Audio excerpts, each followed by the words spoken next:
So let's begin. We'll wait for more people to join in.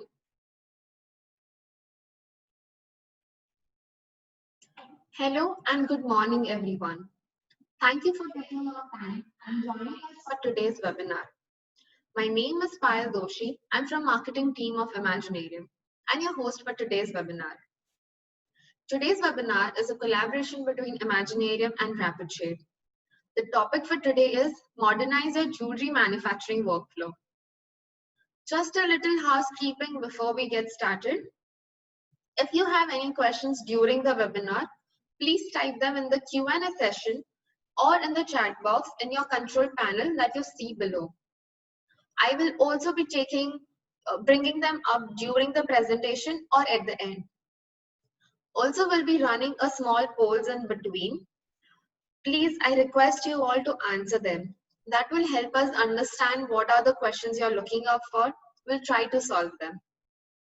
Also, don't worry if you miss anything in between. We'll be sending you an on-demand recording whenever it's available. Before we continue and I invite our next speakers for today, I would actually love to know from where you all belong to. Can you all please help me understand which part of the country you are from and write it in the chat box?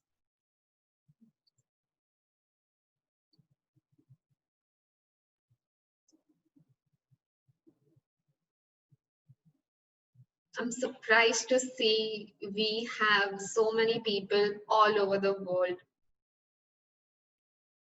I hope everyone is safe during the pandemic and you all are taking all the precautions. So there's a variety. If I go through Coimbatore, Mumbai, India, Tamil Nadu, Bangalore, Dubai, London, Jaipur, Kolkata, Chennai. Wow. So it's completely, I see it's the different parts of the India.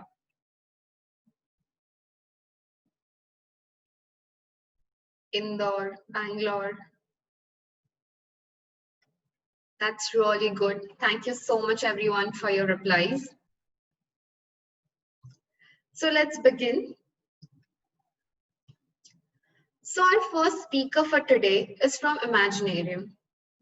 Who knows what the latest trends in jewelry are? Who's wearing what? Who's designing what? What's the new innovation that's coming on the way? Her interest in aesthetics of jewelry led her to learn more about manufacturing. Let me introduce you to the Rapidshape expert with a specialty in CAD CAM manufacturing solutions, Keya Pathak. Keya, over to you. Yes. I will just on the video and unmute myself. Okay, I hope everybody is audible and visible. Everybody can see me? Yes. Yes, okay.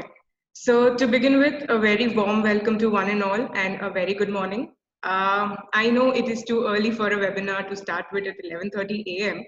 But guess what? We have speakers from different parts of the world who are going to address today. So we had to match their timings.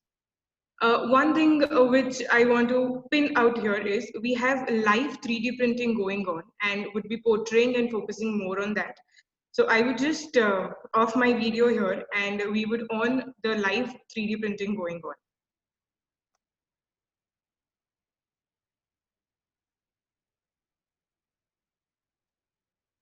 Great. So I hope everybody can see the printer that is kept, the CAM machine. Superb. So now what Payal is doing is just putting the job inside and we are starting with the printing process.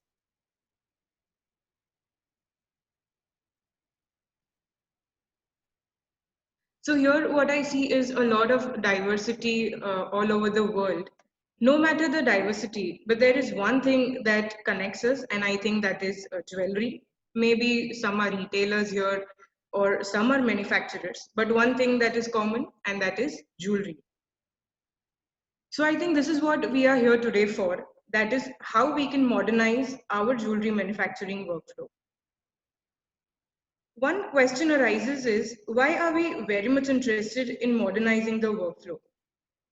The thing what we see is the world is already far ahead when we talk about demands of time, speed, cost, quality, and everything. If this is the world we live in, I think the industry of jewelry must also catch up with it. There exist many ways of jewelry manufacturing, but today we will focus on one particular way as we have a very limited period to talk on. But don't worry, I of course encourage everybody to come up and talk about the different jewelry manufacturing technologies later on after the webinar. I would just like to share my screen with few of the slides that I have made for sharing some of the knowledge what I have. So please help me do that. Great. So again, a warm welcome, everybody.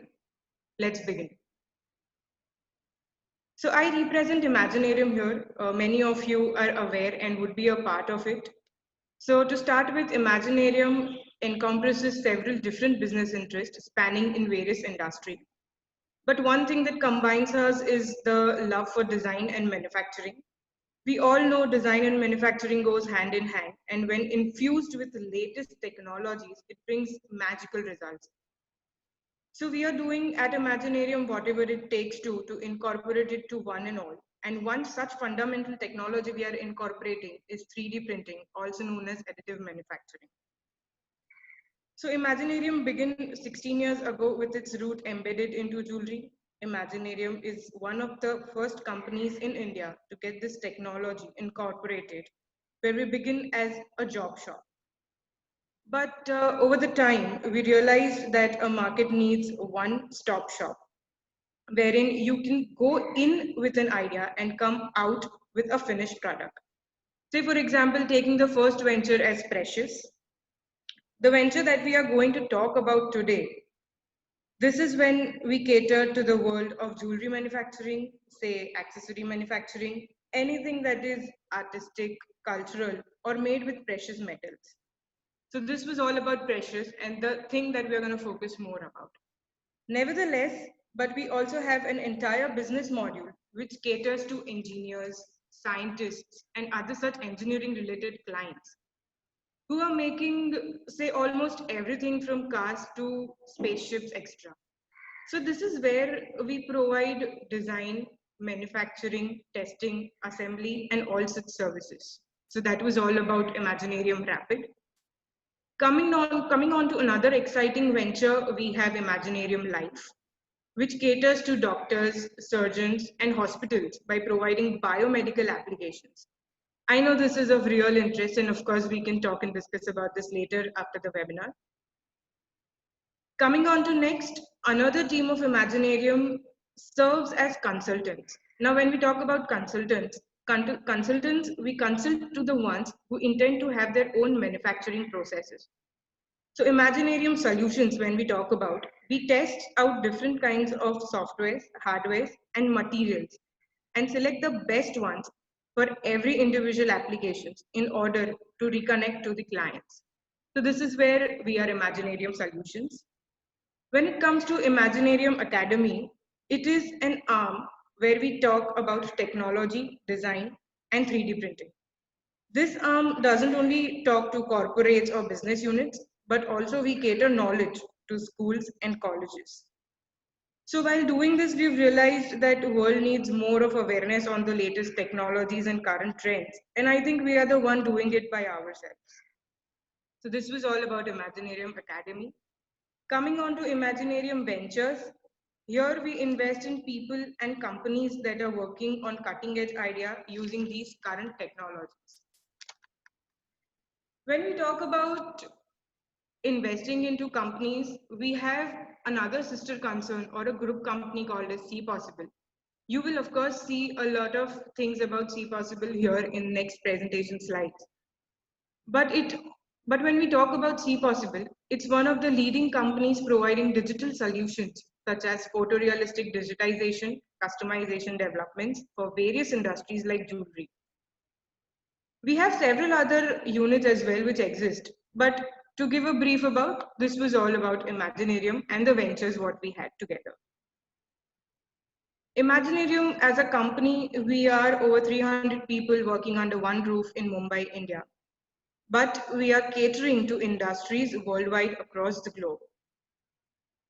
So coming to today's topic, that is modernizing your manufacturing workflow. We are going to talk through the lens of Imaginarium Precious, where we hold the expertise of jewelry manufacturing and designing. Just for your knowledge, on a daily basis, Imaginarium is producing over 2,500 unique pieces of jewelry. What that itself has taught us the latest in last several years, that the best output, the best product comes at the intersection of cutting edge technology and the best craftsmanship. I think you cannot do anything without one another. It is the marriage that produced the world's best jewelry. This experiences has made Imaginarium stand different and what it is today. So this is what I would like to share few things with you. To give you an idea, here is a glimpse of few manufacturing units or e-commerce companies we have actually worked with. But we have actually catered to more than 5,000 companies all over the world, and we work with individual designers as well, which plan to launch their own brands. Also, we work with e-commerce that do not want to hold any inventory, and they hold us as their manufacturing partner. Also, we work with large manufacturing units who need specialized manufacturing services from us. So the whole spectrum is done here and catered from this one single manufacturing unit of Imaginarium Precious. The distinct thing about Imaginarium is you come with an idea and walk out with the finished product. So this is where the idea and the finished product is done at our Imaginarium factory. We have a dedicated team of designers, engineers, machinists, technicians, etc. As I said before, we cater to several different industries. We have 20 technologies in-house production facilities. So this is where we say, we bring your ideas to life. So not wasting more of time, let's begin with a quick glance through Imaginarium process for jewelry manufacturing, from which we would like to highlight some key turning points that have led us creating a modern manufacturing workflow. Say, for example, a designer walks in or a client walks in with some ideas or sketch. We begin with the ideation and the design phase, with which we end up with a sketch. Of course, the sketch gives us some compromisation of the dimensions and the colors, etc. So once the sketch is ready with the help of the dimensions and the colors that are to be done extra, this input is given to our CAD team. Now the CAD team does this all. CAD, as we all know, computer-aided designing, it is a three-dimensional digital model, which is a foundation of the modern manufacturing workflow. Now, once the CAD is done, we move to rapid prototyping phase. Many of you may have a CAM machine or a 3D printer or a prototype machine, etc. All these are the synonyms that we use for a 3D printer or additive manufacturing. The process of additive manufacturing and 3D printing is very simple. It is a process of stacking layer by layer of the material. You can actually do printing in many materials, but to talk specifically for jewelry, these days we do printing in castable materials more, which one helps in eliminating a lot of pain points of a traditional manufacturing workflow. Say, for example, model making. It is very difficult for having a model making. We need time, we need cost. All of these are things involved in making that model. So when you need only one output and you don't want to spend so much on a customized design, what we do is we 3D print and we cast. So whatever might be your pain point today here, 3D printing in a castable material is very, very important step in improving your efficiency in your workflow. This was all about rapid prototyping. Now, the next step what we do after rapid prototyping, as I said before, is casting. The output of a 3D printer is then casted. This technology of casting is, I think, 5,000 years old, and I don't need to focus more on it or explain it more. But one thing, one pain point, what I understand here is we don't get a perfect casting sometimes. So we would obviously discuss how to get a proper and a perfect casting after a 3D printing part. So once the casting is done, we follow the further processes. Of course, the skill of an expert craftsman comes in the future stages. Now, I cannot say enough how important is the skill of the karigar or the craftsman or the babu involved here. So this is where we do grinding, then we do assembly. Of course, we do stone setting, polishing, and the whole manufacturing workflow. But the last, not the least, comes is quality control, which stands you apart, which stands Imaginarium apart from a local manufacturer to a world-class manufacturer. This is what the process of Imaginarium here explained is.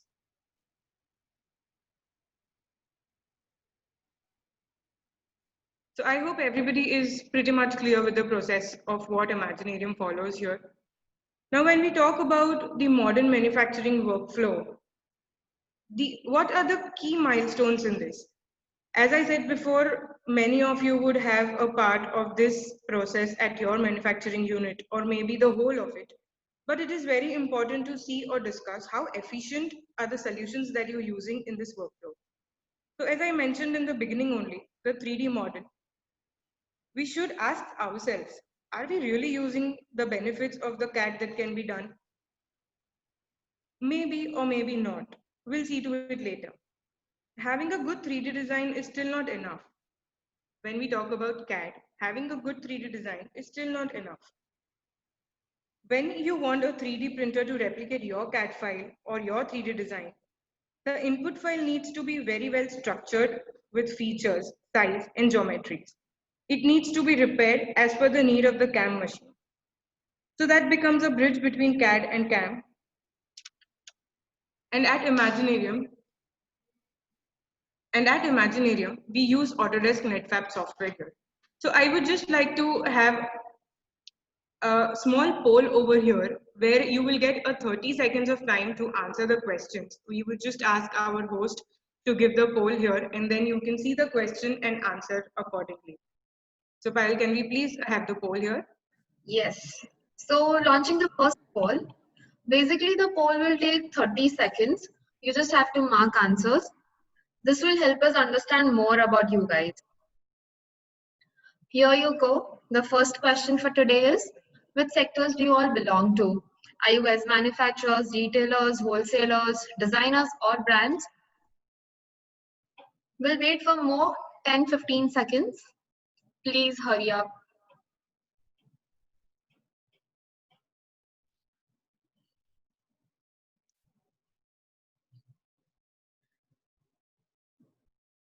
This is very interesting to know we have people around from all different backgrounds. Wow, super. Let me end the poll and I will share the results.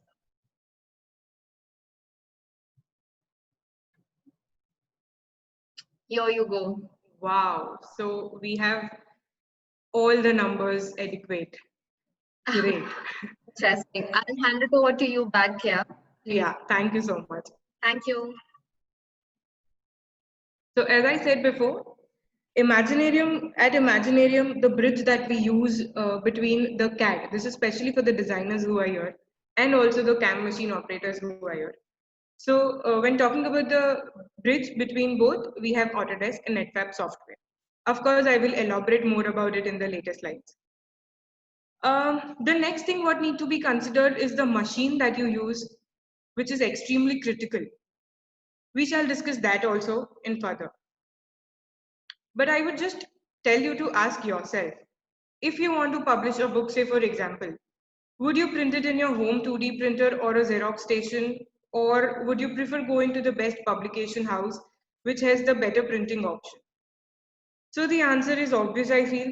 Finally, talking about the finished product, which we get by following the above 3 steps. So let's start by exploring the first work part, that is CAD. When it comes to CAD, I understand that a huge part of our industry has adopted CAD already. But the question arises, how much are you leveraging on the capability or the flexibility the CAD allows you to do. First and foremost, CAD allows infinite availability of infinite complexity and geometry. Anything you imagine can be designed or modeled into the software. Of course, it is a different thing that we need to consider the manufacturing capabilities, obviously, that you are going to print.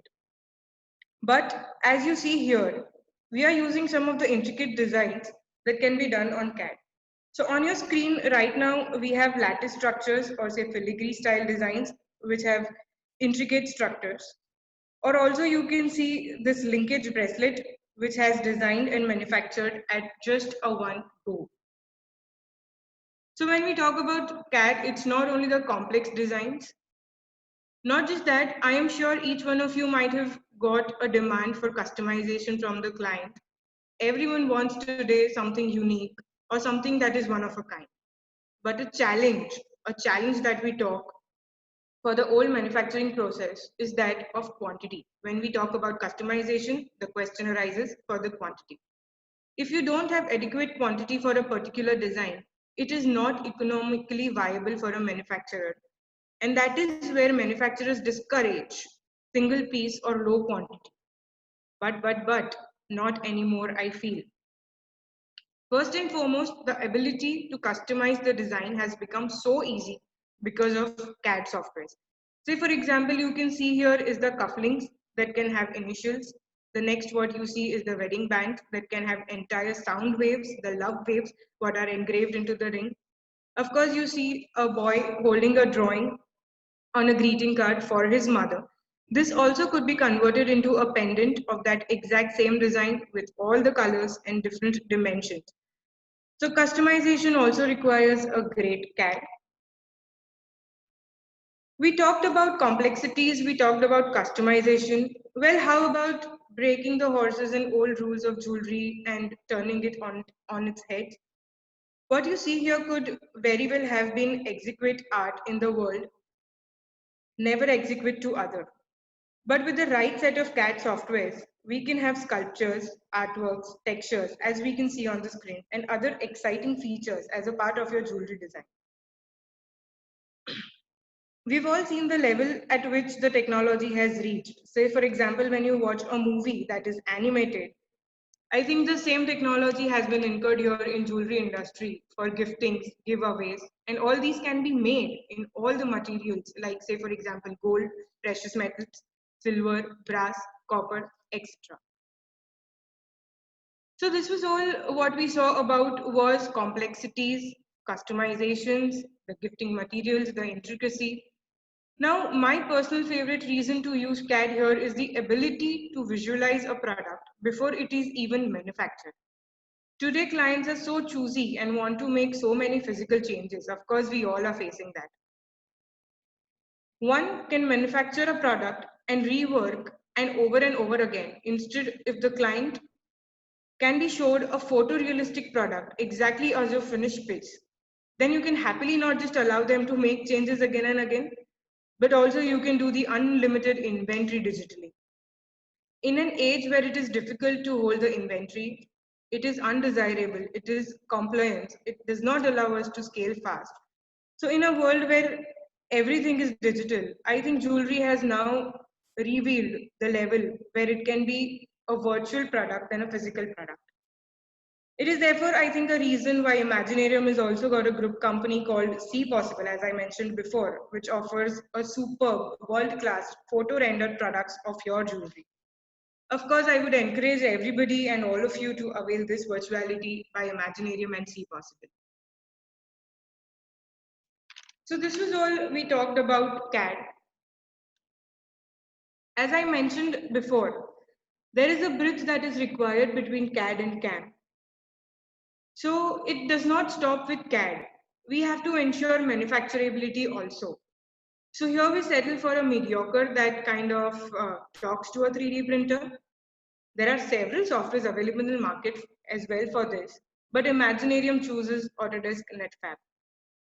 So I will just give you some key points about what and how Netfabb is useful to us. Say, for example, if you have your CAD file ready, Netfabb is the most easier and affordable, I would specifically say affordable, way to import your CAD file and connect it to the desired format or convert it to a desired format. That was one. Second, of course, it helps you to repair any part that might be not oriented properly by a CAD designer, which would then be a little difficult to get printed in a 3D printer. Also, the third and the most important part, it helps you slice the file for your 3D printer, because that's the language I think the 3D printer understands.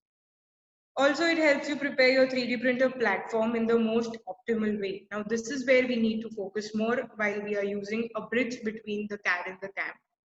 There should be not much wastage of the CAD that you've done. When we talk about the versions of this software, it allows you to add most optimal support structures for that design. It ensures that your product is made with the least amount of wastage here. So anyone using a 3D printer should give Autodesk Netfabb a try, of course, for bridging the CAD and the CAM process. You can definitely get in touch with me later after the webinar for the licensing, etc. I think a 1-year license hardly costs you a few thousands. So Imaginarium is very happy to handhold you through your entire testing process. Maybe we can have a demo, etc. in the near future right after the webinar. So I hope this was a little clear about the bridge, what I was talking between the CAD and CAM. I think, Payal, we're having a poll over here. Yes, sure. Yeah. Let me launch the poll. Yes, please.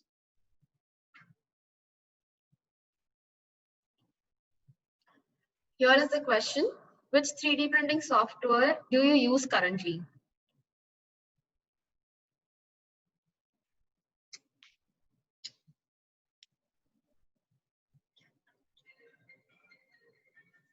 I would 100% prefer Autodesk Netfabb.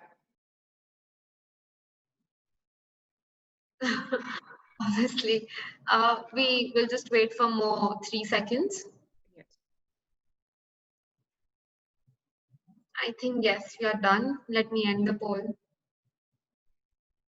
Sharing the results for you, Keya. Yeah.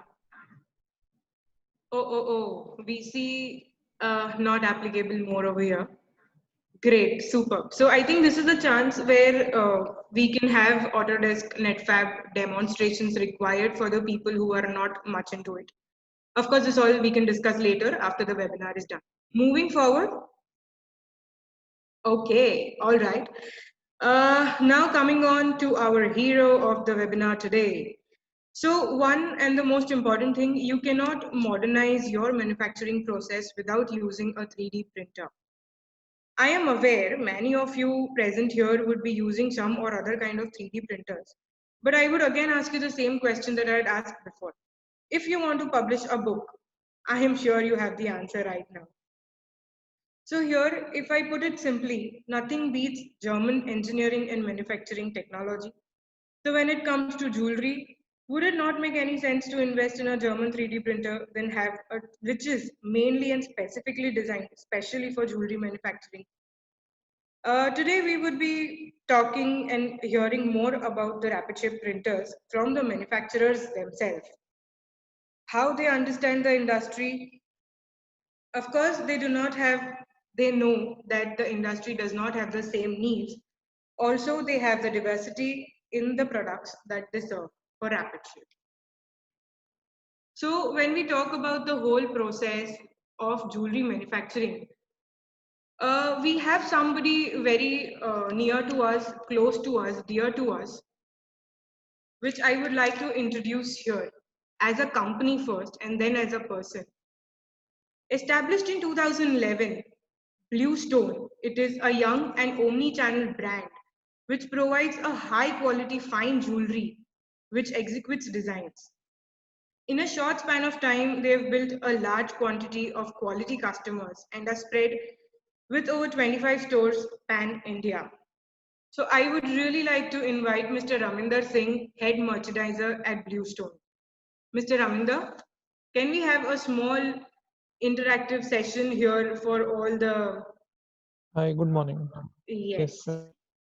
Very good morning, sir. How are you doing? How are you? I'm great. Okay, so I just wanted your evaluation about the process that I just shared before introducing you here. So could you help me with your evaluation process, like how you came across Imaginarium? So I had worked with Mr. Ankit Mehta, who's the owner of Imaginarium, in his previous jewelry venture for 5 years. So it was then when he introduced 3D printing, idea of 3D printing into jewelry manufacturing. That's when I had learned, and I joined Bluestone 7 years back. Uh, that's the time when Bluestone had just started off, and there were a lot of areas where we were struggling. So that's Okay. when we started working with Imaginarium. And I think after a year or so, we purchased a 3D printer S30 from you guys. And after Okay. that, the journey has been remarkable for us. Superb, superb, superb. So this is where Imaginarium stands apart, as we are the pioneers in 3D printing, and we are really happy that we could help you in a way here. Also, you shared your experience also with Imaginarium with Ankit sir, of course. Now, coming on to when you said that you have a 3D printer in-house, that is of course Rapidshape only. Uh, what were the challenges that led you buy a 3D printer, and that too a German 3D printer? So the first thing is that we had started using Imaginarium for outsourcing RPTs, and we were very happy with the quality. So what happens in e-commerce businesses, there are a lot of customizations which come, which is like one of the pieces. So for every time we make a mold, that was not cost effective. So we had like spoken to somebody in Imaginarium that what can be done. So they introduced us to this new RPT which they had started, which was directly printable. So directly castable. So this RPT, when you get the RPT in hand, you just need to buff it for 2 minutes, and the surface finish is amazing. So then when you cast it, the gold wastage, which is a very huge factor in jewelry manufacturing, the gold wastage is lesser when you do direct casting rather than a traditional method of making a mold, cutting a mold, and everything. Right. Also, with molds, what happens is that say that we make 100 designs, not all 100 are gonna sell. Let's say 70, 60, that's the kind of number which 60% of the designs they move, others they don't. So those molds which are made of 40% of the designs, we are wasting a lot of money on those. Okay. Also the molds, they do get spoiled after some time. And so in things like this, Imaginarium's S30 has really helped us a lot. Like Rapidshare S30 has really helped us a lot. Also the speed at which we can do it. The traditionally, if you take an RPT, the mold takes an overnight to dry the wax of the mold or the rubber. Right. So Right. in this, the platform, it takes 2.5 hours, 2 hours to 2.5 hours on an average for the entire platform.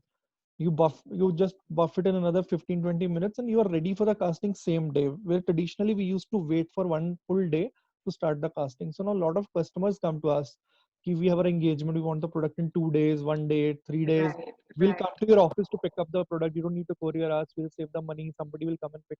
So to those kind of customers, we're able to fulfill the needs, and it has Right. definitely given us the business edge as as compared to other manufacturers. Right. So here we can say that the thing what you talked about casting is the USP of Rapidshape, maybe. Casting is, then there's another thing, and one more point is that there's this direct casting. It requires a different casting cycle, so which we learned from Imaginarium only. How shall we do it? Right. And I think we got a trial for 3 to 4 months. Trial period was there. Like somebody from your side was really helpful to us.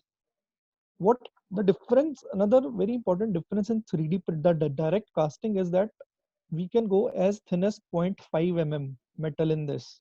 So the Right. images which you shared earlier in the slides, that's from the Bluestone collection Yes. lattice. Yes. Yes. We had developed it 5 years back.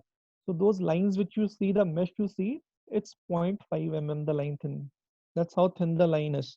So the entire ring, which looks a very bulky ring, it's actually in a 4 to 5 gram kind of gold weight. So the collection which we made 5 years back, it's still one of the best sellers for us because it has the look, the value is there. So because of that, it really helped us. And we had Oh, developed 3 collections on the same concept. All the collection did really well for us. superb, superb. So this is where I would like to know a little more, like how Bluestone has emerged beautifully with the help of Imaginarium and Rapidshape. So the in fact, I'll tell you something that 3D printing, the direct casting is something which we didn't know because I'm working in an industry. So my exposure is more towards the client, what the client needs, what the client would need, or the requirements which come from the various like showrooms and e-commerce. But Imaginarium, they gave us this idea ki why don't you develop a collection using 3D printing, and we'll give it to you this thin. Like I remember first few samples, you had sent first few samples to us. Ki Right. this is what you can achieve if you try. And that's when we started designing and we came up with this. And not only let us, a lot of other collections which we have done, which were not possible in the traditional technique of mold. So that was the biggest thing where you have helped us. Super. So I just hope you are one of our satisfied customers with Imaginarium and Rapidshape, of course. Yeah, we are very happy as a brand. Indulging with Yeah. the perfect 3D printing and casting theme. Yeah, we love everything about the Wow. machine. Would you like to address something to the audience here?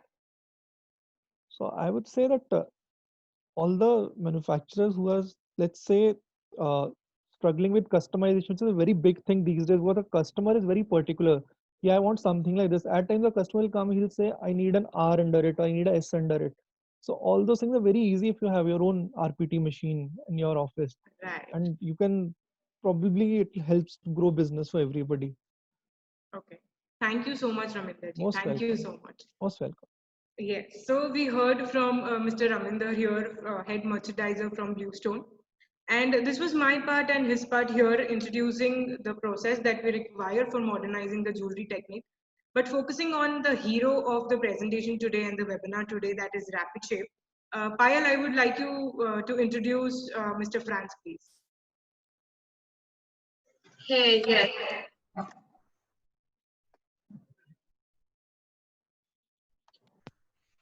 So, hey, good morning to everybody from Germany.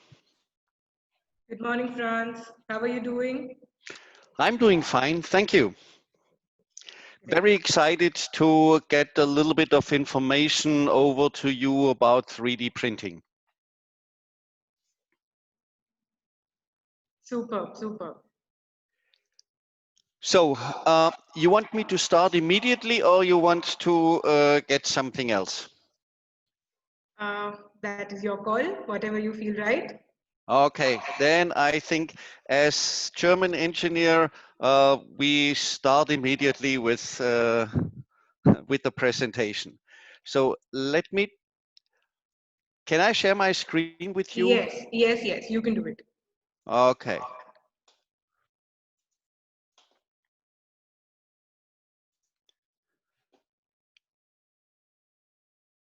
You can see that? Yes, a thumbs up for this. Okay. So, now.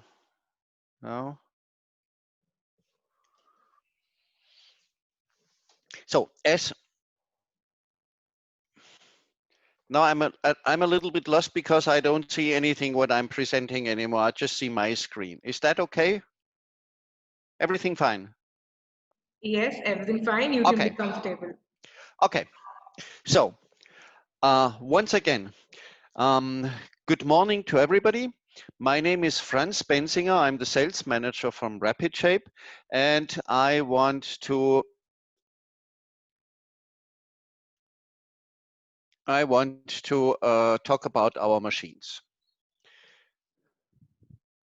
So the agenda for today's presentation is give you a small little overview about what is Rapidshape, then introduce the portfolio, what we are offering, and then to go on the highlights or the unique selling points, what we have and what we think is necessary for an efficient and production and with good quality results. The vision what we have is that we think everything has to be as simple as possible. We have technology possibilities to make life easier, and we try every day to get developments going on, which gives you the possibility to make your workflow more effective, more easy, and more automatically. A very short overview of Rapidshape. Now, what we are doing is we are doing nothing else than making 3D printers.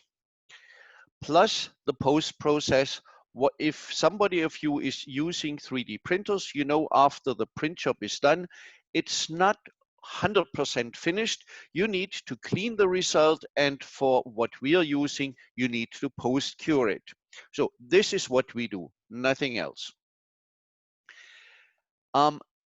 The Rapidshape printing history was initiated by the Schultheiss company. Schultheiss is the leading manufacturer of jewelry casting machines. It was founded in 1983. So we have 40 years of experience in developing and manufacturing equipment for jewelry production.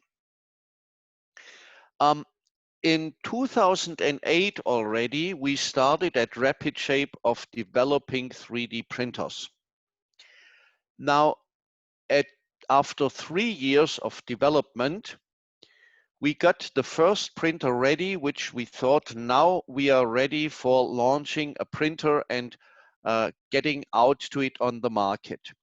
By doing that, we found it a good idea to separate the casting story a little bit from the printing area, and so we founded in 2011 the Rapidshape. Till today, we are like sister companies, Schultheiss and Rapidshape, so the connection of printing and casting is always there. For myself, I started to work at Schultheiss in 2002. So I got a little bit of experience in casting, and I have a little bit of experience in printing as I'm with Rapidshape from day number 1. So the main thing what we have to see is right now Rapidshape is it's actually 156 employees what we have. We do everything by ourselves. Since 10 years, we develop, we engineer, and we manufacture our printers located in Germany. In detail, it's the southern part of Germany. Maybe you heard of the Kuckucksuhr, or you heard of the Black Forest cherry cake. This is the location where we are located.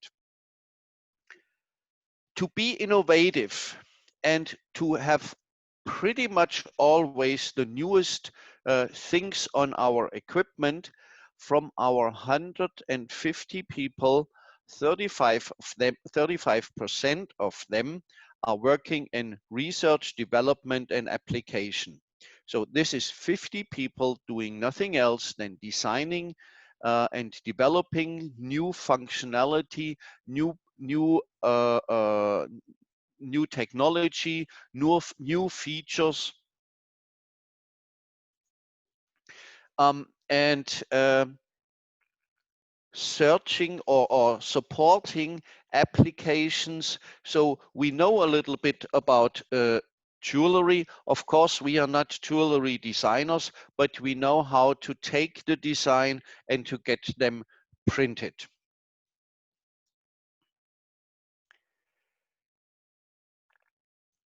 We are focusing on 4 different markets. One is the hearing aid, where we are the one and only manufacturer. I think we have a market share of about 80% of this area for the 3D printer. We have the jewelry, which is our first industrial focus. And I would say, whereas the other things are a little bit technical orient, or no, we are working on that. The jewelry is something like our passion. We are looking in the dental industry, and we are offering machines for the industrial area. Now, what we saw pretty early in our history is that even we are making one type of printer or we are using one type of printing technology, which is called DLP. You cannot use one printer and you hope that you can fulfill all the needs of everything. So we have these 4 industries, and we have 4 different setups. Setup for hearing aid, they are asking for different priorities when of the result. So the surface is not so big request than jewelry. As well, the accuracy what you need on the hearing aid is not that challenging than what we need on the jewelry. As Raminder said before, right now he's doing lattice structures with 0.5 mm or some people even less thick wires. This is what you have in jewelry. You don't find these requirements in other industries.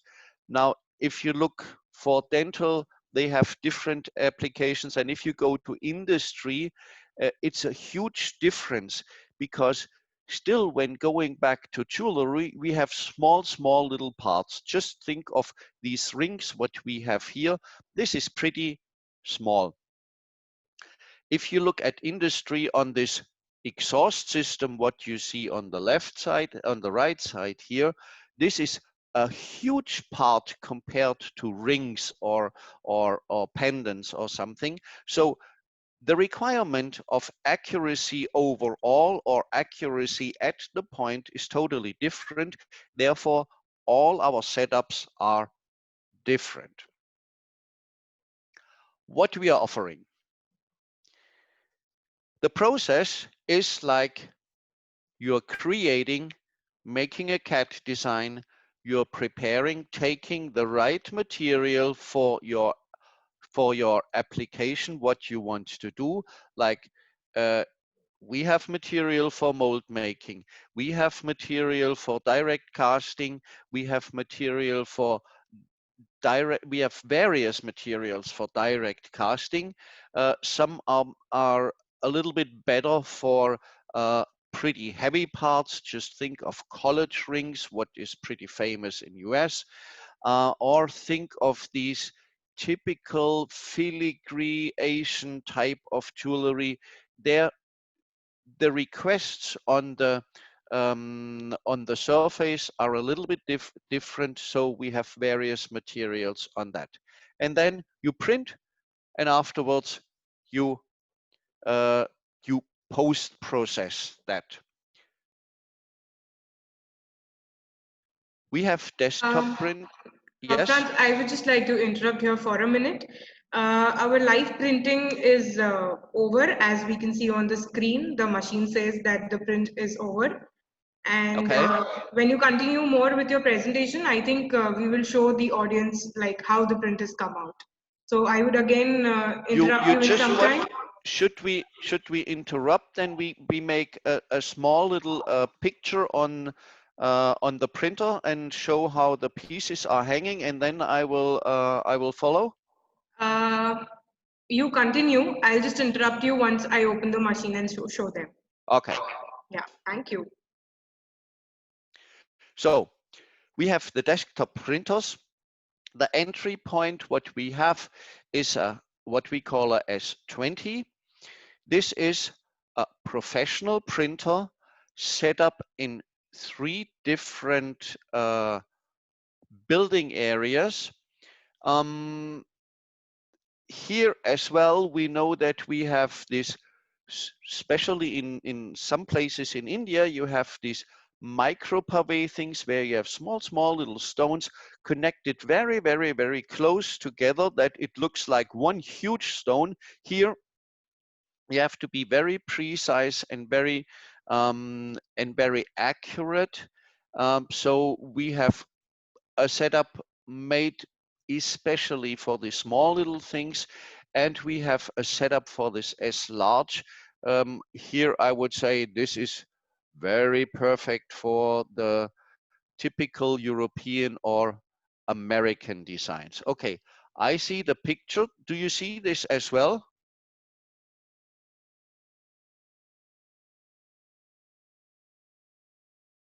Somebody help me? No. The entry level is made for designers or for small volume productions.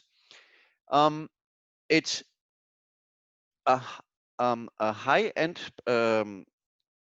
printing process in the background. The machine is set up with the needed functions.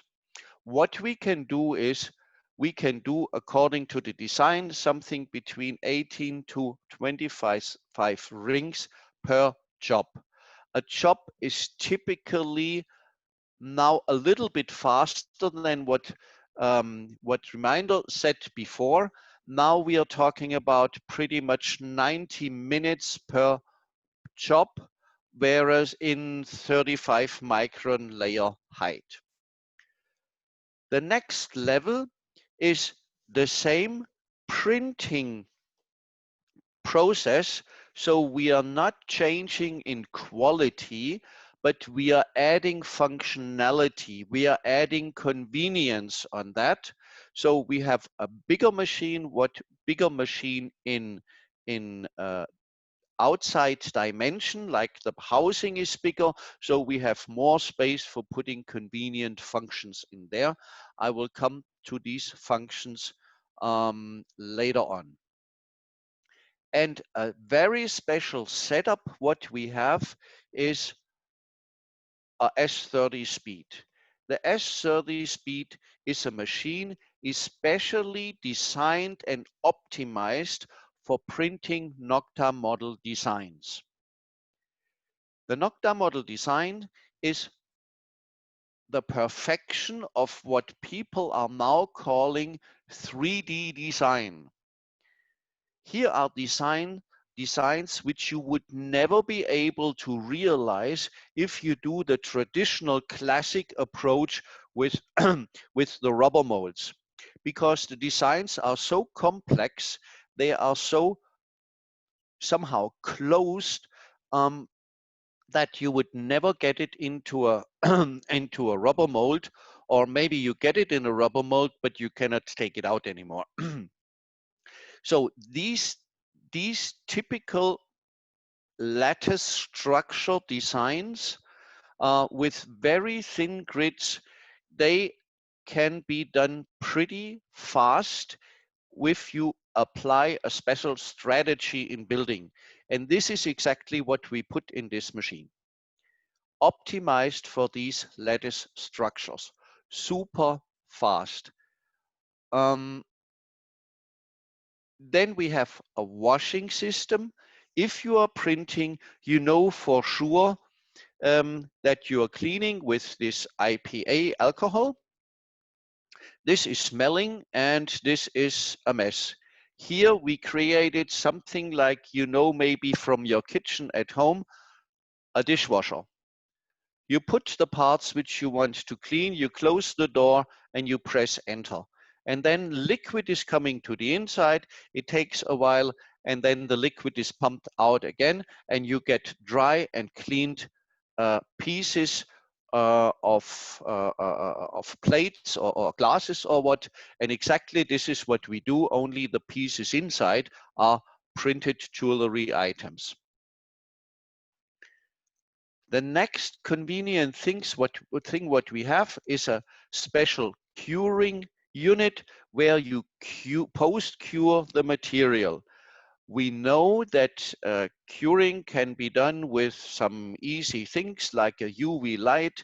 Even I saw people who are doing the UV curing units where which you use for nail paint. If you paint the nails, people are using that, but that's not really adapted and made for jewelry printed pieces. So we made especially one for these printed pieces. We cure under vacuum so that oxygen is not attacking the surface.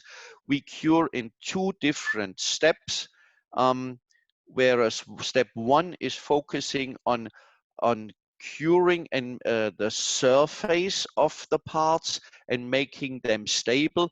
And then the next step of curing is curing the core. curing the core is very important, because after printing you still have some non 100% cured ingredients which are reacting with the light, and if they are not cured 100%, then you may have issues afterwards in direct casting, because they are reacting when getting burnt with the investment powder, and so you may have surface issues. What I saw before is it was mentioned, or Keya mentioned prototyping. Yes. Franz, hi. Again, I'm sorry to interrupt, but we have the best thing to show. We would just show Yes. the bed is finished, right? Okay. Focus the camera on it. With pleasure. What do?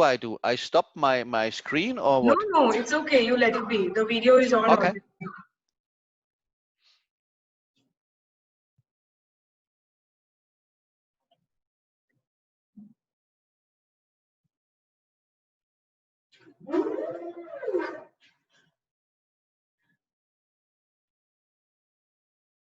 Yeah, so we go open the machine and we're just removing the bed, which is just printed. Superb. I hope everybody can see it. So this is the print that we've just got.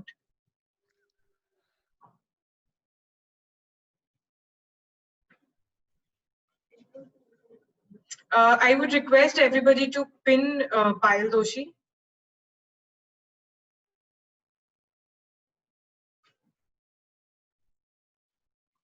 For sure, it would be nice if after the cleaning we can look at these pieces, Yes. and we can say how Yes. much pieces did we print, show the pieces, and how much time it took for that, because Okay. this is for sure a driver for making it even more interesting.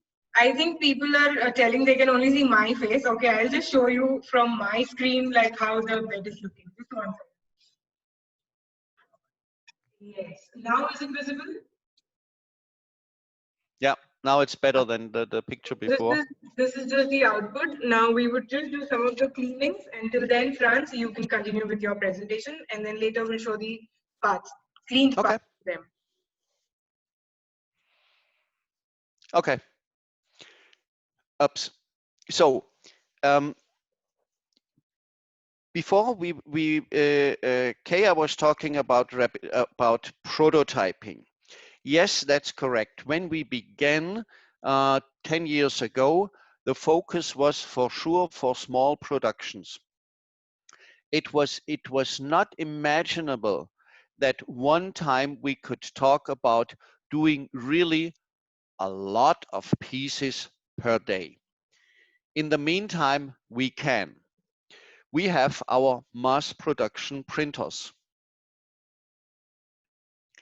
What we see here is a S90 standalone. This is a printer where you can do 75 to 80 prints per rings per job. Just imagine 80 rings in 90 minutes at super fine surface and good accuracy in 90 minutes on a 10-hour day. How much can you do there? The next step of even automated printing is the S90 cabinet. We are printing in this area. If we want to do non-stop printing, what do we have to do? We have to refill material. We have to refill material and refill material and refill material. This one is an automatic filling of the reservoir in here. So whenever the machine sees this is low on level of resin level, it will automatically pump material to the inside. The next thing is, what else can we do to automate? And how can we help the people for printing? to avoid any not so beautiful work. What is the most awful work? We can ask Rushik, which I think I see in the background. What is the most awful work? The most awful work is taking off the printed parts from the platform. Now, in that case, we are cutting off the parts automatically from the platform, and we are collecting them here in this cabinet area.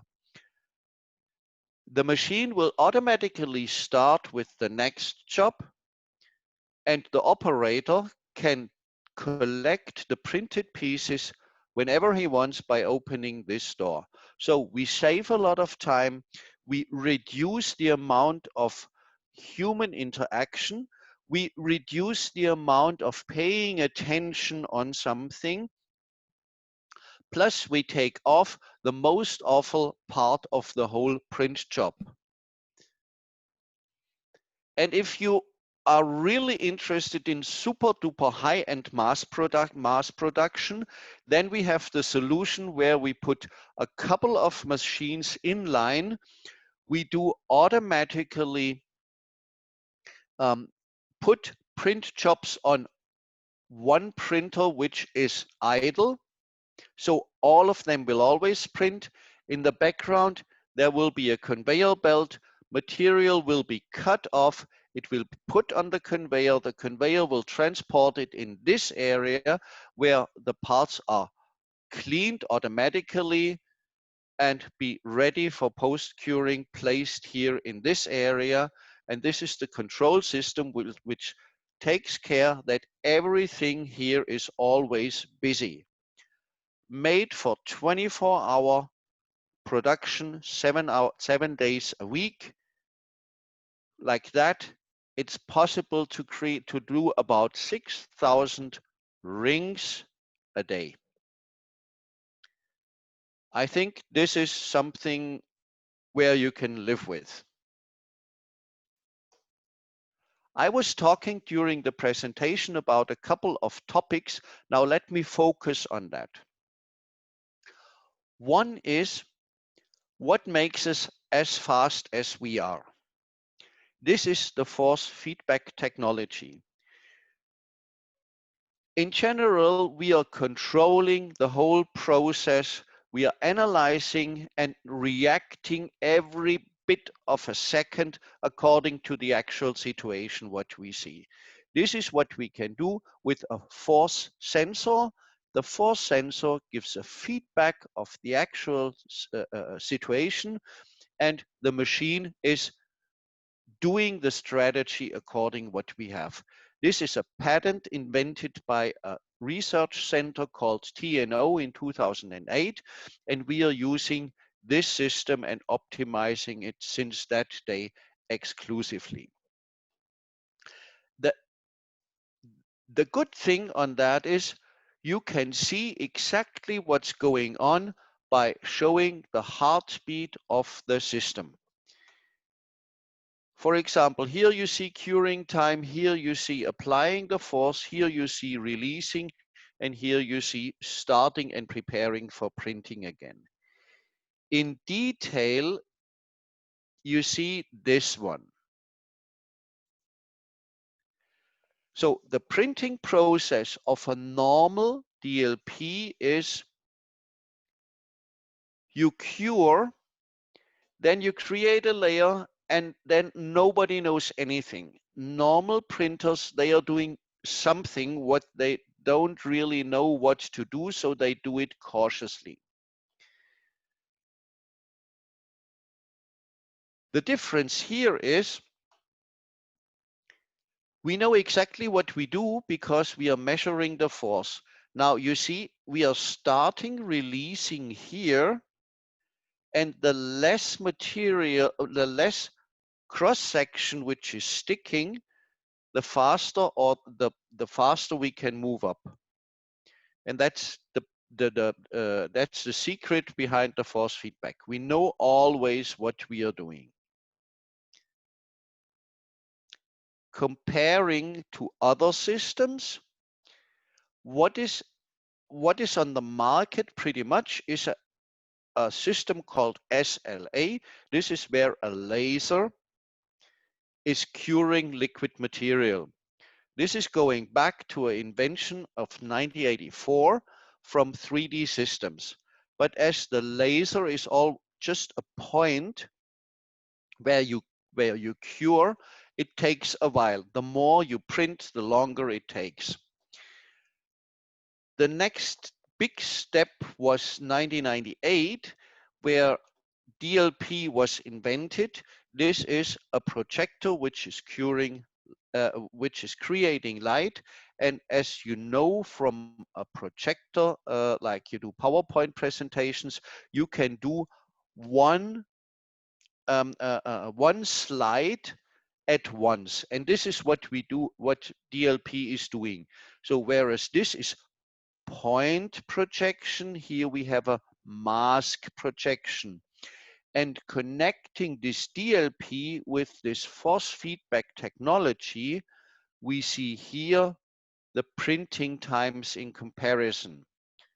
Just to see, DLP was halvening approximately the printing time. With the force feedback, we are even reducing that to 30% approximately from this one. The next thing is the cutting off system. Just watch this movie.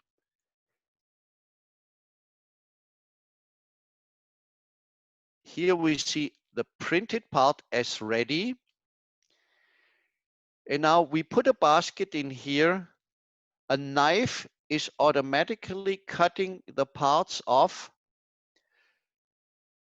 taking off the remaining material that we can reuse it. The knife is going back to the garage and the part is immediate, and the printer is immediately starting again. So this helps in speed, in reducing idle time, and as well as I said, reducing handwork. And yes, the next thing to make life easier is the resin handling system. This says we are identifying the materials and we just give the information of the material to the printer, and the printer will always know what material is running. He will know when was the last time the material was used. He will tell the operator, now it's time to do something. He will tell the operator, please keen it. He will tell the operator, hey, the material doesn't fit to your print shop, what you selected. He will tell the operator, hey, your material is pretty old, maybe you change it. So all this, what helps the production, all this, what helps to get a final and good product. This is what we put into the machine.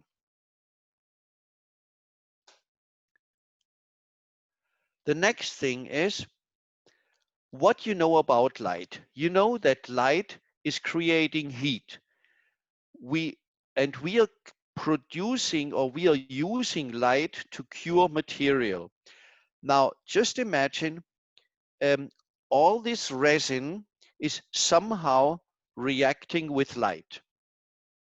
Okay, now what is a pretty important factor of a good and precise curing is to have always the correct temperature. Resin is reacting different when it's cold or when it's hot. So when we start somewhere in the morning, then the resin has the normal room temperature. When we produce and print and print and print and print the whole day, the resin will be warmed up a little bit. It will not get hot, but it will change maybe 2, 3, 4 degrees. And what we can see is, especially on filigree designs, that it's reacting a little bit different when it's warm. When it's warm, it's reacting faster. So we may have bigger items than we had before, than we had in the morning. coming back to the precision and the accuracy and the requirements what we have, we are talking about lattice structure 0.5 mm. We are talking about micro pavé where the prongs are 0.3, 0.4 mm, plus the distance of the prongs is even smaller than maybe 0.3. So if we would create two prongs close together, but they are bigger, then what will happen? The distance of the two prongs will be got together. And this is what we avoid by controlling the temperature of the resin. So to make it always same, nevertheless, if it's early in the morning when we start the machine from beginning, or it's late in the evening after 10, 12 hours of printing. I was telling you about the washing machine. So here you see how this is working. We just made a small little video with an open door. Of course, this is closed when operating. So we pump in liquid material. We wash that by two propellers which are at the inside. And once this is done, we pump off the material, we pump off the liquid, and we dry the pieces by a fan. So no IPA smell, no mess, no nothing. Just look at a normal place of cleaning. You need a lot of paper. You have this spatule of cutting. This is what you take away by the automatic cutting system. You have a lot of these things with IPA, and you need a hell a lot of place. Now this is gone. Curing, as I said, we are applying vacuum for curing without oxygen. We are curing first the outer core to make it stable, to avoid any warpage. This means we are creating perfect accuracy. We have no sticking because of no oxygen in there. We have a smooth surface because no reaction with oxygen, and we are curing back the core so to have a better castability at the final end. No gas, which some of you may use, and no flashlight without a dedicated wavelength for the materials what we'll use. No need of that anymore. And by the way, we can connect the printer, the washing, and the curing by LAN so that this will be a complete process, whereas when the printing is done, the washing will say, you printed that one, do you want to wash that? And then the program is already fixed for this particular job. And once the washing is done, the curing will say, do you want to cure the job which you just washed? And then it will automatically choose the right program for that. So all the information what we have is just passed over from machine A to B to C. Of course, we have various materials for various applications. You see here a red item for more the for more the college ring side, and you see the yellow material for more the filigree type of materials. Rapidshape, sustainability, made and engineered in Germany, 10 years of experience, no short little flame for selling 1 or 2 or 3 or 5 printers and then going back into nothing. Durability, we are there since 10 years on the market. We have approximately 50 years of experience in jewelry production. Right now, we have more than 4,000 units installed all over the world. Innovation, new technology. This is our passion. And the service orientation. We don't leave you alone. We know the application and we help personally and not only by email or something. The long term, the duration, that's what we have. That's what we always are looking for, not the short, small, little flame somewhere. This is why we are working 10 years with Imaginarium, I suppose. And I think my first visit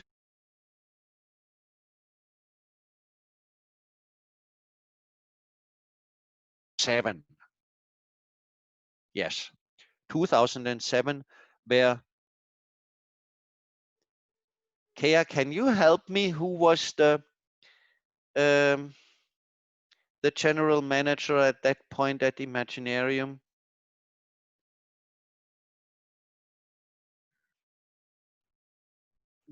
No. I think it was Nidhi. No, the father of Needy. Deepak Shah sir. Deepak, right. Yes, Deepak. I think this was 2007 when entering the first time Imaginarium's place. Okay, thank you. In the meantime, we have the pictures over there, so I stop my screen. Yes, we can see the parts that were printed live Yes. during the webinar. We can have a close look. I hope everybody can see it. Is it visible clearly? Yep, pretty much for me. Okay. Franz, would you like to just explain it in a brief about this? Okay, I cannot comment on the designs, but what you see is now the grid on the bottom. This is to make the pieces stable and to avoid any warpage during the print time. And then what we see is we have a couple of supports. These are the small little pins which are holding and fixing the parts at the final end. Now, what you see, can we get a front view on it, please? Yes, like that. What you see is we are printing different type of thicknesses. Whereas, is this a pendant or what? The round thing and on the top. This is a pendant, is it? Where the thumbs are. Yes, Yes. it's a pendant. Yeah. So for me, what I see, this is a pretty heavy type of piece. On the other side, this ring or the flower, here we have pretty filigree things, so we can connect heavy items and filigree items together on one print job, and it will work. That's it, what makes it interesting. So you don't have to say, well, now I need to print some heavy pieces. Okay, I print one heavy piece and I wait till this is done, and then is coming a job for the filigree or the lattice type of things. No, you just join them together and it will work. Right. Thank you so much, Franz. So we have a combination of plain jewelry and diamond jewelry here. You explained it really well to the audience in regards with that. So I would just like to hear from the audience if they have any technical queries in regards with the whole manufacturing flow that we portrayed, or in regards with the CAM machine that we showed, the German technology that Franz shared with us. Anybody would like to ask?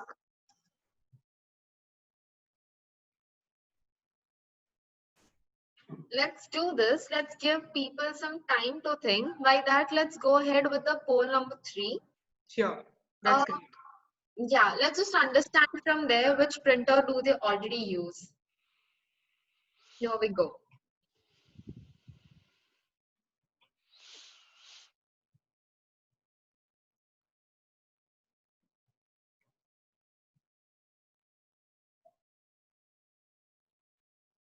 I'll wait for more 10 seconds, and also this is the time for you all to think of more questions, ask whatever doubts you have.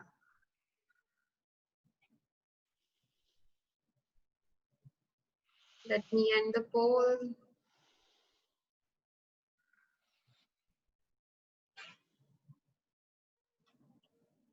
I think the results are really interesting. Keya, Franz, if you want to comment anything. Franz, I would really like, I would like to hear it from you. What would you say?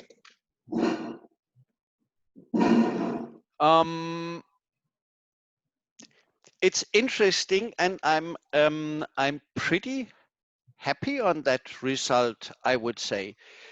Just if we imagine what huge amount of different printers are on the market, what in super big differences of prices, then with 90% of Rapidshape, that's not so bad. We have to work on the others.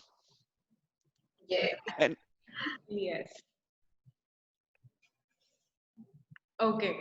I really wish if I could get in touch with each and every participant personally and address their queries related to the others, I would specifically say, in comparison with Rapidshape. So let's go ahead with the Q&As. Yes. And the questions we have got all this time. There are a lot of questions which we personally answered them also. But let me ask you some questions. Do you have CAM support machine for performance? Franz, would you like to answer? I didn't get the question. Sorry, I was reading these questions and I didn't understand. Can you repeat that, please? Sure. The question is, do you have CAM support machine for performance?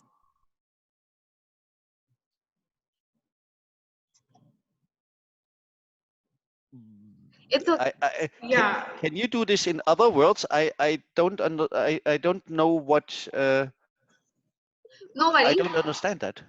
No worries. Let me continue with other question that we have. Is there a different burnout cycle for the direct casting? For sure, it will help to modify a normal burnout cycle. Why? A normal burnout cycle is typically taking care that you are not heating the investment too fast. So the increasing of temperature is something between 1 to 2 degrees per minute. This is an old rule of thumb, which I think people decided to do 100 years ago. Now, what we see is the resin is not flowing out, so it's not melting and dropping out. It's burning. The resin is burning at about 350 to 400 degrees. You are not 100% sure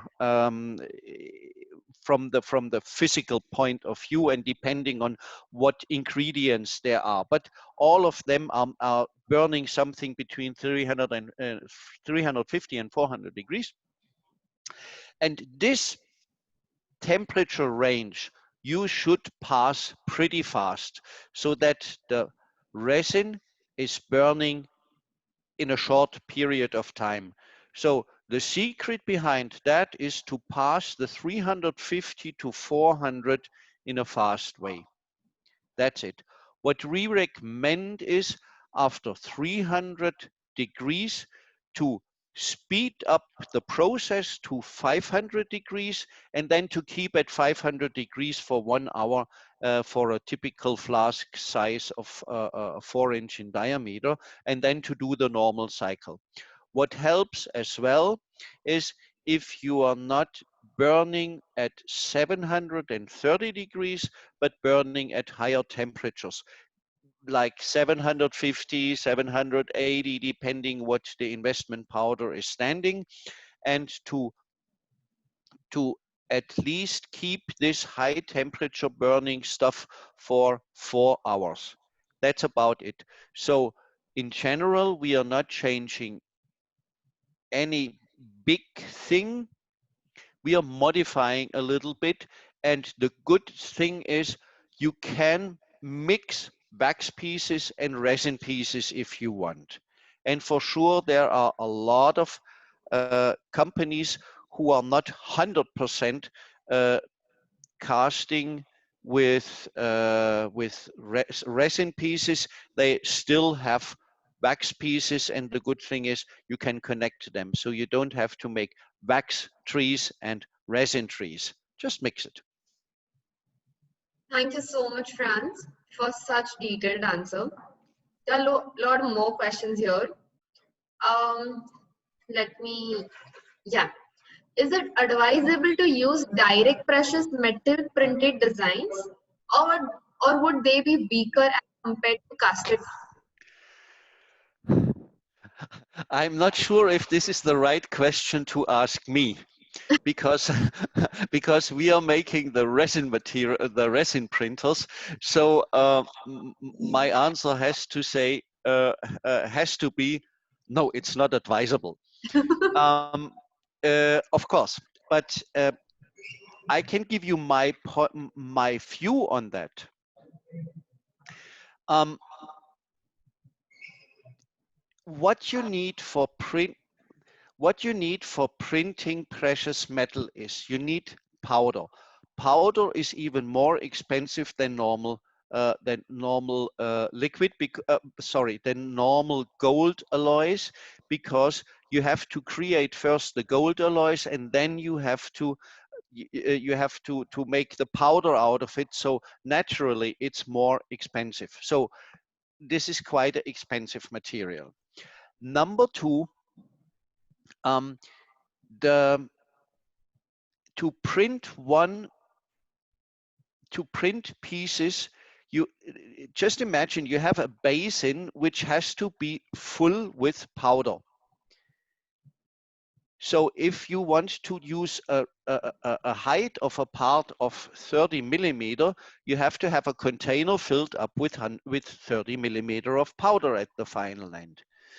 Now, the typical cross sections of these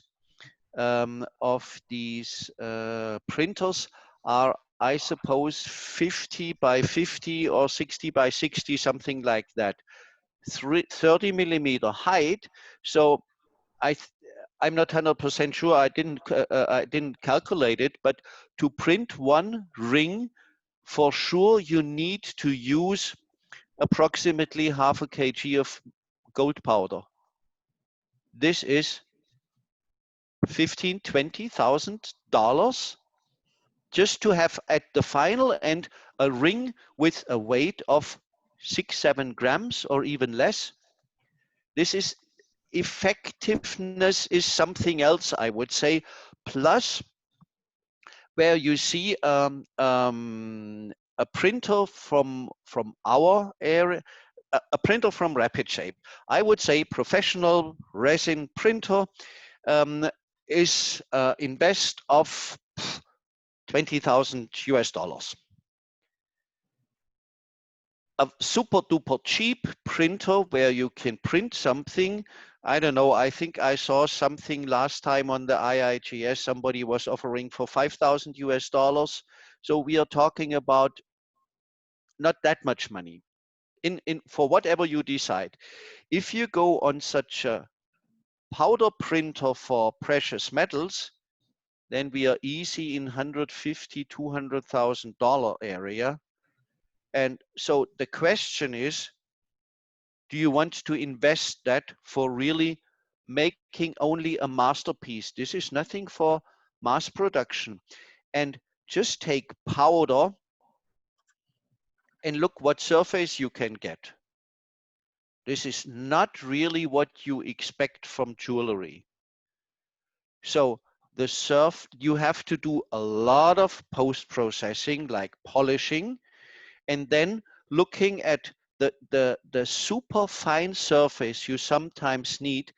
I'm not sure if you can polish this as you expect, because it's depending on the hand of the person who is polishing that. If you have big surface and he's polishing a little bit too much on this side, then the shiny area will not reflect as you expect. So I would say for people who have enough money for playing around and they want to market themselves as super duper innovative, yes, this is a solution. Otherwise, not so much for me. But I said I have my glasses from the Rapidshape point of view, so other people may look at it a little bit more different. Thanks, Franz. Next question is, which printer is the best for small boutique style business? Again, from the Rapidshape side for small, then I would go for the S20. If you are doing 1 or 2 prints a day, or let's say 3, then quality is the main driver, not quality plus convenience. So therefore, my idea would be a S20 from our side. Then you save a little, then your invest is not that high. If you do, then I'm looking for from a designer point of view, who is making a design, he wants to do something, and maybe the next day is the next print, something like that. Then convenience would not be my big driver. If we are really into a little bit of production, then I would say quality plus convenience is the main driver. Got it. Our next question is, which CAD software will be better for Rapidshape, like for the STL files? Every CAD software is created in an STL file, and every export from CAD system you can decide by setting a couple of parameters how much triangles you want, or what is the biggest triangle you allow, and then the final end result is an STL file. And STL is STL, and we can handle that.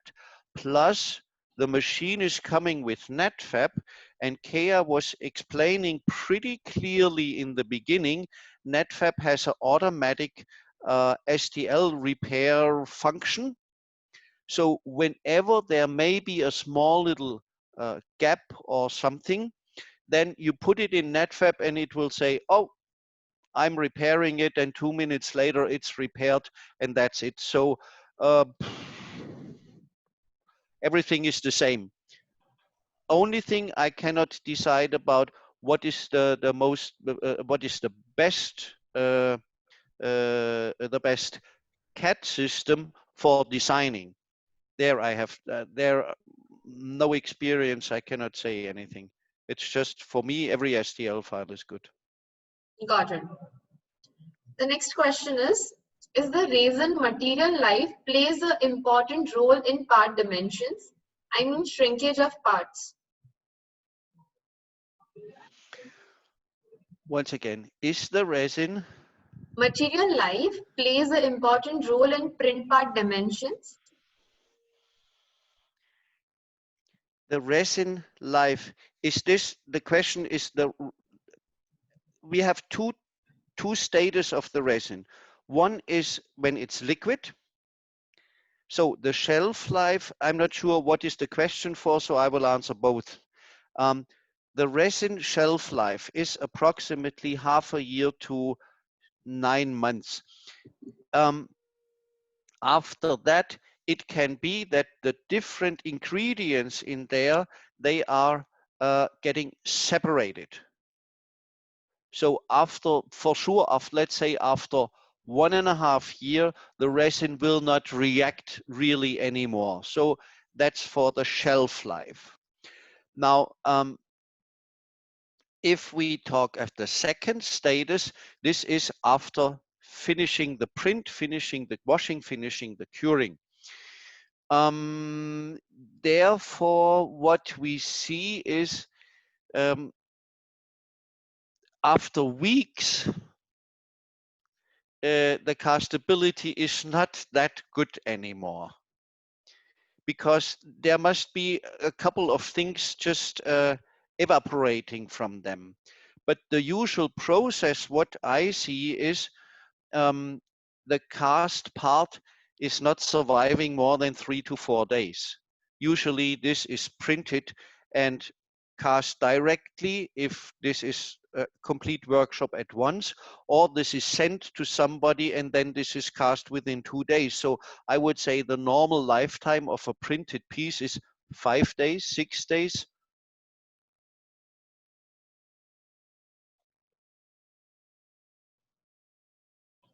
Got it. I have another question. I use Shaper 3D tool on iPad Pro using the Apple Pen. Is there a better tool I can use, or should we begin with? You see on my eyes, I have not a slight idea about answering that. I think, Payal, I we can think this ask is more them. the from the CAD point of view to Yeah. answer. So, I sorry. think we can answer them once they ask their query at Hello Imaginarium thing. So we can explain them in brief about it. Yeah, I think this is better. Yeah. Let me just give me a second. I'll share my screen. Franz, there was one more question which is of my interest as well. Here, the audience is asking, what is the temperature of resin with heating option? As I have not seen any machine with this option, is heating enhancing mixing and quality?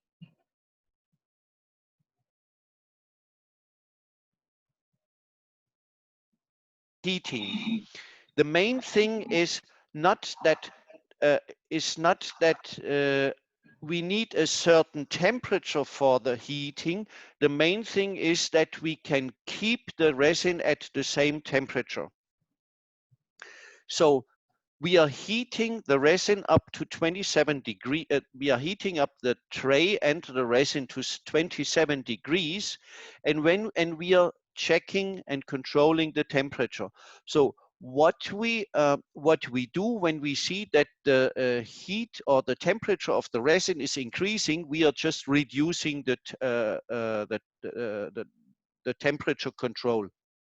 That's what we do. And if we could have done this as 30 degrees or whatever. So it's just a matter to keep it at the same temperature.